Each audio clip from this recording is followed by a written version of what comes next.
When enemies attack you, block by placing your weapon along the blue strike indicator as it lights up. Do the same for projectiles. If you shoot arrows like this, dodge with your body in the indicated direction. Learning the attack patterns for different enemies will help you to avoid taking hits. You can do 2 types of damage in this game, guard and health. An enemy's guard is indicated by the white bar in front of their health crystals. You do guard damage by blocking their attacks or striking them in any direction while their guard is still up. Once their guard is depleted, you'll see a yellow shield strike indicator.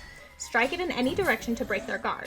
Once their guard is broken, the direction you strike does matter. You can only do damage to health crystals by striking along the yellow indicators. Slashing in other directions won't do any damage. The combo limit is indicated at the bottom right of your HUD based on your weapon combination. It's the max number of times you can do health damage before you have to break guard again. Big swings do more damage than small movements, and no damage is done when an enemy's guard recharges. At the end of each map, it'll give you 3 augments to choose from. Most of these are temporary upgrades that you'll lose at the end of the run. The exception is Aether clusters that are the currency to permanently upgrade your weapons when you get back to the RuneForge. There are augments for refilling your health, increasing your health capacity, increasing dash damage, temporarily making your weapon more powerful, making your super more powerful, increasing your combo limit, or trading health crystals for increased weapon damage or extra weapon slots. Some augments are assigned to the weapon in the hand you crush it with, and will take up a slot in that weapon. You can increase the slots available in your weapon through permanent upgrades in the RuneForge. There are 15 different weapons available to unlock in the RuneForge. They range from a gauntlet all the way up to a 2-handed greatsword. Your weapon combination will also affect the number of dashes you can use before recharge, your starting number of health crystals, starting dash damage, and the starting combo limit for your run. Each weapon has a super that charges while you fight, then can be unleashed on your enemies. My favorite is using Soulburn to take out Spellweavers from afar. Bulwark can be nice when you're learning enemy strike patterns. Concussive Blast, Void Trap, and Stasis Strike are useful for crowd control. Shardstorm can help you take out an enemy's guard fast. Empowered Strike and Vicious Strike do massive damage. And Titan Strength can get you out of a tight spot if you're having a hard time blocking with Phase End. As you level your weapons up, they'll increase in guard damage, health damage, and the slots available for temporary upgrades in a run. Some weapons also get default traits, so you don't have to depend on RNG for your favorites. Spellweavers. These slippery enemies can quickly aerial or back handspring away from or over you, and they like to throw projectiles while you're fighting someone else. I try to take these guys out first. They come in normal and empowered versions, with the empowered ones having an extra row of health crystals. It might take a couple dashes to corner one. If you're running with the Ritual Dagger or Vessel's Wrath, you can also use Soulburn to take them out from afar. Just make sure you aim it based on where your headset is pointing. If you look one direction and throw your arm a different way, it's going to cast based on your head, not your throw.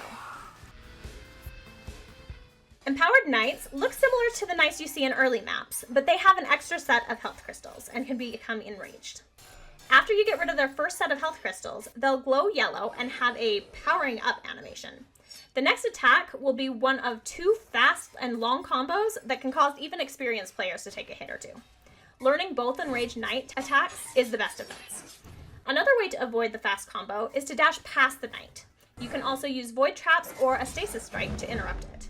If you don't defeat an Enraged Knight quickly enough, they will go back to their fast combo again. If you have to fight 2 Empowered Knights at once, avoid getting both of them enraged at the same time. Focus on only attacking one, and defend against the other until the first one is dead. Defending against 2 Knights coming at you with fast combos at the same time is a sure way to lose some health crystals. The Tier 1 boss fight with the Aether Horror can be broken into 3 parts. Ground attack, summon, ground attack. For the first ground attack, you'll mostly need to worry about blocking and dodging, similar to other enemies' attacks. Once you get through his purple set of health crystals, he will jump up to a platform and summon enemies to fight while he watches from above, depending on the difficulty. Relax will be 4 husks, all the way up to 2 knights and 2 captains on Nightmare. After that, the Aether Horror will jump back down to fight you again. Block, dodge, and dash away from the orange-red area before the spikes come up on the ground. You can touch the spikes after they come up without taking any damage.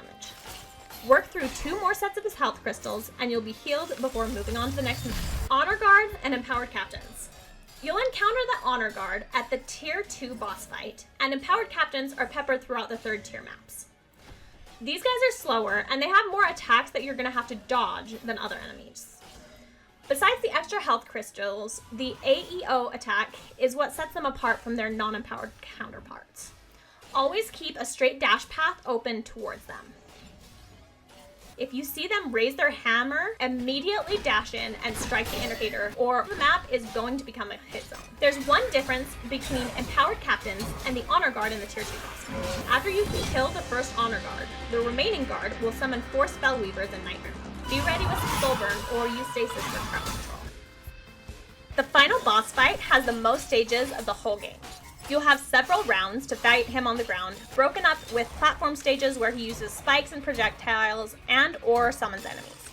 You'll want to conserve your dashes because patterns of spikes coming out of the ground are both frequent and rare. Projectiles are exactly like what you see from Spellweavers.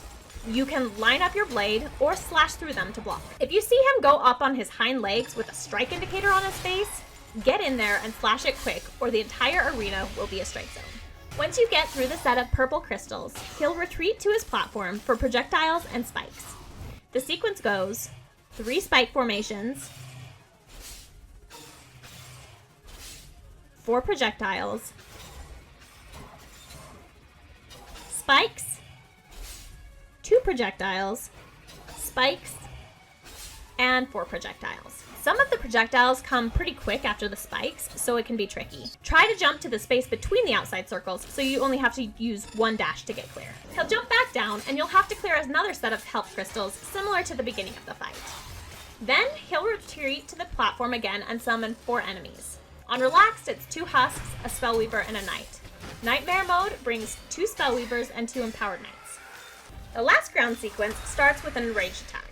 It's 13 strikes, followed by an AEO. Otherwise, it's pretty similar to the first 2 ground fights, but with 2 sets of health crystals.